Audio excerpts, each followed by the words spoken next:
That is Mr. Probs and Nothing Really Matters on 103.2 Preston FM. It's Nickel here talking to Christopher Hall about unfinished business. Yeah, unfinished business. You know how just before I went off for my little break that I was almost in the world's going to end kind of way, saying that we're about to enter into the drought period of movies. They're about to get all the nonsense and all the garbage that the studios are just going to throw out into the cinemas out of contractual obligation. Did we get that? Yes, we're well in the midst of it. The big movie that signalled that was Jupiter Ascending, which was just a ludicrous beyond all merit, a movie which I will be surprised if I find a dumber movie this year, until this movie came along. Now, the story is that Vince Vaughn plays Dan Trunkman, who decides to quit his job rather than taking a pay cut and found his own business. Smart. He is the most ridiculously careless, reckless man I've seen in a movie for a very, very long time. Rather than take a pay cut, he leaves his job, which would mean big, nasty economic disasters for his family, but they don't, because they still seem to be able to drive nice cars and have fancy electronic gadgets that they can have great internet so well that they can stream instantly between themselves and people in Berlin and whatnot. He decides to found his own company with the help of Timothy McWinters, played by Tom Wilkinson, who is the physical embodiment of just there for the money and nothing else. He gives absolutely nothing to this movie, and I'll be honest, I think absolutely nothing is way too much to give towards this movie. I mean, really. And also we have Dave Franco, the younger brother of James Franco, who miraculously is more of a non-entity than his older brother, but only just. He plays a guy called Michael Pancake, because, you know, Pancake is such a wacky name. But listen, I've got to ask you this quick question, right? So, Vince Vaughn, who is the lead of this film, now, please don't shout at me, but isn't he a good actor? No! When your the two biggest films that people know you for is a shot-for-shot remake of Psycho and a 90-minute advert for Google that somehow found its way into cinemas, you can't make the claim that you're a good actor. Okay. You have to try and think, can I still do this? Am I really an actor at all? Or am I just a mouthpiece for corporate greed? Ooh. I am just appalled by this movie on every foreseeable level.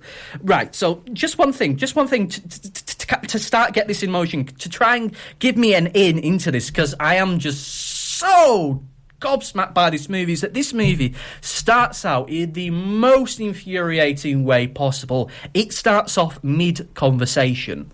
So I'm just sat there thinking, hang on, has the projectionist nudged the DVD player or something? Has he put it on a little bit too far? No, they decide to start the movie mid-conversation, so you don't know what's going on, who's who, what's what's really happening. You get confused, and all of a sudden the title card pops on and you realise, oh, this is how we're starting the movie? How pompous and self-important. It feels like the opening you get to a high school drama piece, trying to be clever. All that opening bit does is set up our hero being the great hero that he is. He's only doing this for his family. He's only doing it so his family has food on the table and shoes on their feet and iPods and DVD players at easy access for them at all times. And generic tablet devices and all that sort of business. Whatever. And the mean old boss is mean, and she's not letting him get ahead in the world. How naughty is she, girl? Then they go outside and they say, I'm going to meet you at a certain donut shop. Then it transitions to 1 year later for no reason. And they just sit there with a donut logo behind them in every shot in that entire scene. A scene which adds nothing to the rest of the movie. Hold on. It took them a year to actually get to the shop, or they just transitioned a year? It just transitions a year later for no reason, just for the sake of product placement. Oh, okay. The product placement in this movie is just ludicrous as well. We have the donut shop bit. The midway through the movie, one of the characters says, "My wife is like a rectangle." And they just points to a vending machine like that. And then the vending machine is just glowing in the Berlin night like a big symbol for capitalism and commercialism and all the other isms to do with capitalism and stuff. I am just gobsmacked by this movie, because one of the things that really irks me about this movie is that sells itself as being this silly frat boy bromantic comedy that we all know and we all hate. The Hangover kind of thing, where it's a bunch of guys who go out, they get drunk, they do something silly, there's jokes about the trousers, jokes about the sexuality, then we all go home wondering why on earth we actually paid money to see this tripe. But it isn't. It's worse than that. It's a movie that thinks it's cleverer than that. It's a movie which should be a stupid frat boy comedy, filmed as though it's an indie art house movie, with some ridiculous shot composition and some very odd choices of scene composition. There's moments where we go from this silly frat boy, one of them's having sex in a silly way, to Vince Vaughn having a big, deep, meaningful conversation with his son about how it's okay to be fat and how his younger daughter is there and stuff. And wow. Oh, good grief. And all through the movie you get these ridiculous monologues done by Vince Vaughn about how hard it is to be a father. You know what, Vince Vaughn? Being a father would be a hell of a lot easier had you not quit your job to start up a company with two people who haven't got a brain cell between them. If you hadn't have bottled it, had you grown a spine, you probably wouldn't be facing the possibility of not being able to buy yourself a HD TV or something other ludicrous. They're going through such financial hardship, they can only send one of their children to private school. Because we've all been there, we've all had to make that decision. When the big economic crash happened, we all decided, well, we're only going to be able to send one child off to private school, aren't we? I mean, good grief. And when we actually get to the frat boy stupid comedy stuff, they set it up.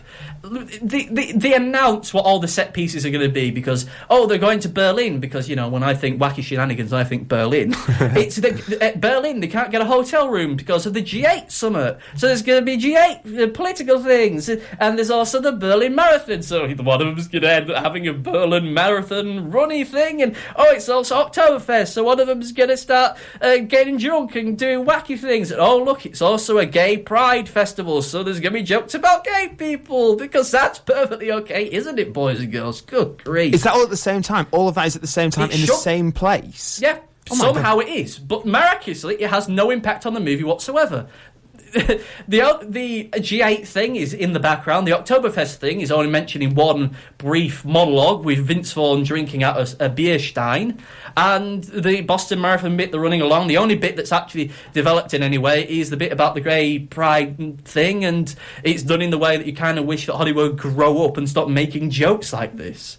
And even then, when we get to the Berlin stuff, the wacky Berlin stuff that this entire movie's been sold on, that's not until the final half an hour of the movie. So we've got pontificating nonsense until that point, with Vince Vaughn and co doing, one of them wants to have sex. Ha ha ha. Oh no, he couldn't because he went to the wrong room. Oh dear. Oh wow, one of them's name is Pancake. How silly. Hey, excuse me, Mike Pancake is a funny name, let's be honest. Oh, please. Right, for a start, when he said that, don't mention your name because it's funny, I thought it was going to be, as is the way of things in movies, it's going to be something horribly offensive, something that's racist, as seems to be the go-to thing for stupid names, but it isn't. It's just Pancake. And for whatever reason, everyone in this movie finds the name Pancake hilarious. Well, I do as well. But it may just be because there's nothing else funny in the movie to start off with. And by the way, Nick Frost, what are you doing in this movie? Nick Frost is in this movie seemingly out of contractual obligation. He doesn't want to be there, and he has to do something that I simply cannot say on afternoon television, radio, or breakfast, whatever it is. I wish. I don't know. This movie has warped my perception of reality. This movie is just ludicrously bad. It is how very little can we get away with to call this a raunchy, laddie, romantic comedy, and how very little can we put in for morality's sake. It is absolutely bottom of the barrel. How very little can we do? And will anyone buy into it? Well, I'm glad to say, by the looks of things, no one is. We're not likely to get a sequel of this. This movie is probably the worst movie I've seen of the year thus far, and probably the worst movie I've reviewed since being on Preston FM. I am just gobsmacked by it, and I would rather forget this movie at the first available opportunity. So that's Christopher Hall there, not a fan. Not in the slightest. Not a fan. Hey, listen, on a very well-known film website, it's had 82 reviews, and so far only 3 out of that have actually kind of given it above 5 out of 10. How embarrassing. Even that is way too much. Right, just not to labour the point even more. You remember when I first started, one of the first movies I reviewed was Horrible Bosses 2. It is the same laddie frat boy comedy movie. I hated that, but to its credit, at least it had the gumption to stick with that, to be a laddie silly comedy movie from start to finish. By the numbers, just the facts, ma'am. It did that. This movie doesn't even do that, and somehow it exists. I don't know how or why or who greenlit this movie. All I can say is, for shame. For shame. Oh dear. Right, listen, Chris, that ends your review right there. You're sticking around to do fact or fiction in about 10-15 minutes though, aren't you? Yes, I am. Awesome. Here's Take That.